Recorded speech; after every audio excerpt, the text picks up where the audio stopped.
Hey guys, welcome to a new tutorial video. On this video we'll be learning how to make a cowl top.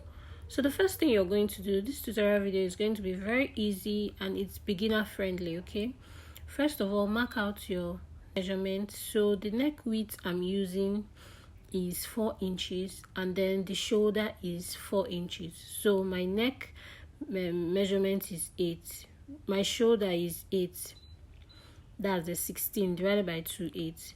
Then you mark your shoulder slope. I came down by 1 inch, and then I'm going to mark my armhole depth, which is 9 inches. Then on that 9 inches, I'm going to mark my bust circumference divided by 4 plus 1.5 inch allowance. So for this cowl top, I'm just going to be making it a simple top. Okay, so I'm going to mark my bust measurement and then the full length of the top, then mark my measurement down, just a simple top.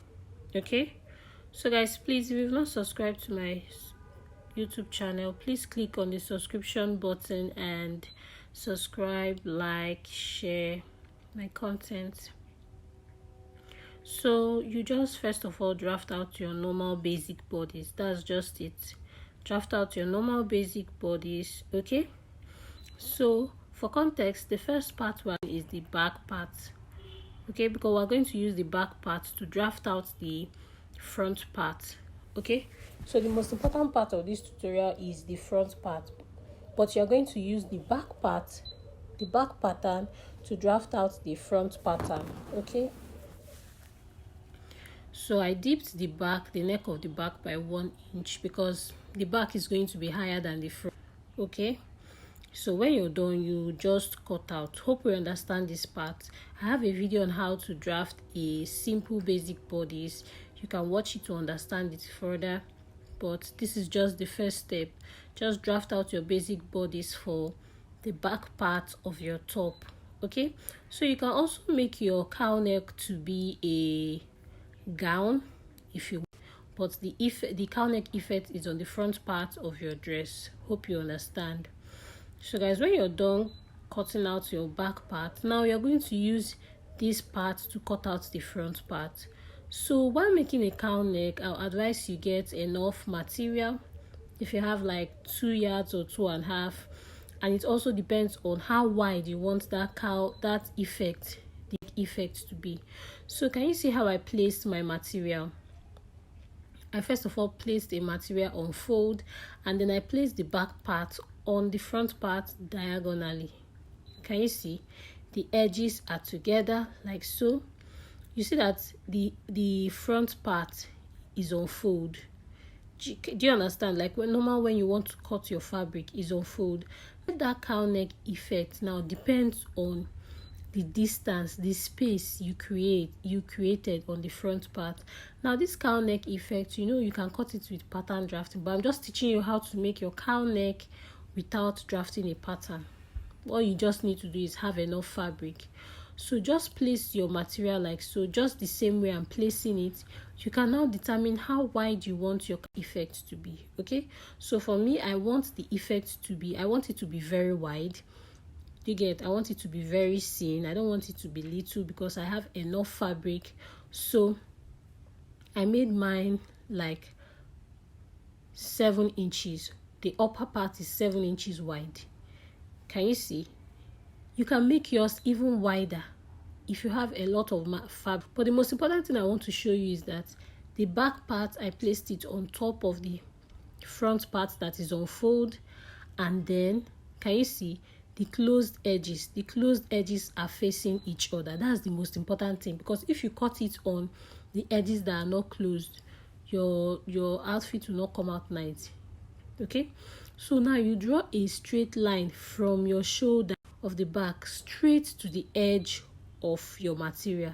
Can you see that first line is not a correct line? This second line is the correct line because it's a straight line going upwards. Can you see the wideness of my cowl neck is 7 inches wide? So now when you've done it, the next thing you're going to do is just trace out your front part. Okay, like I said before, the effect is on the front part. The cowl neck effect is on the front part. Okay, so you're going to always use the back part to trace out the front part of your cowl neck. So this is basically how to place your cowl neck pattern. Okay, the most important thing is the front part, how you place your back part on top of your front part. Okay, this tutorial is going to be very for people that are lazy to pattern draft. This is very simple, very easy to understand. Just first of all, draft out your back pattern, then you fold your material into two, place your back pattern on top of your material, and then widen it by 7 inches or more, and you cut out. So when you cut out, this is how it's going to look in the beginning. Don't be scared, okay? This is how it's going. Now the next thing you're going to do is to make sure that you notch your shoulder area. That's the part where your shoulder is going to start from. Can you see that part? You notch it. This is to help you know that, okay, this is where I'll join the two shoulders, or I'll join the shoulders of the front to the back. Do you understand? So since we've notched it now, we'll open up our fabric, and then you see how our cowl neck effect is going to be. Can you see? So when you're cutting it out, if it doesn't look like this, you're wrong. You're not doing the right thing. Okay? So I'm just shaping the bottom part, and then I'm going to open it up for you to see how it's meant to be. So this is basically how to draft out your cowl neck effect, especially when you don't want to go into pattern draft. Okay, so that's the back part. Can you see how it looks? Now the front part. See, can you see how lovely it's looking? Are you seeing the effect already? Can you see the front part? So this is how to the simplest and easiest way of drafting out your cowl neck effect. So now what you have to do is to bias the neckline, or you in. Okay, if you don't want to use a bias, just fold it in. Can you see how wide and full the cowl neck effect is?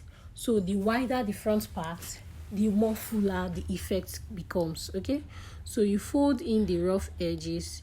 When you're done, you bias your neckline, and then you join your shoulders together. Okay, when you join your shoulders together, you can decide to fix your sleeves if you want sleeves. Okay, you can decide to fix your sleeves. So when I'm done biasing the neckline and joining the shoulder, this is how the cowl neck looks. So this is basically it. You see that there's nothing there. It's very easy and very simple to understand. So this is your cowl neck effect. So now for the purpose of this tutorial, I'm going to make this just a sleeveless top. Okay, so I'm just going to pipe the sleeves and then join the sides and close it up. So you can put this on inside your suit, you can tuck it in, it can be a corporate wear. This is the final look of the cowl top. So thank you guys for watching, and I hope this tutorial was very helpful to you. If you have any question, you can let me know in the comment section. I best to explain further. Please click on the subscription button and subscribe. Okay, so this is how your cowl neck effect will look. See you on my next tutorial. Bye.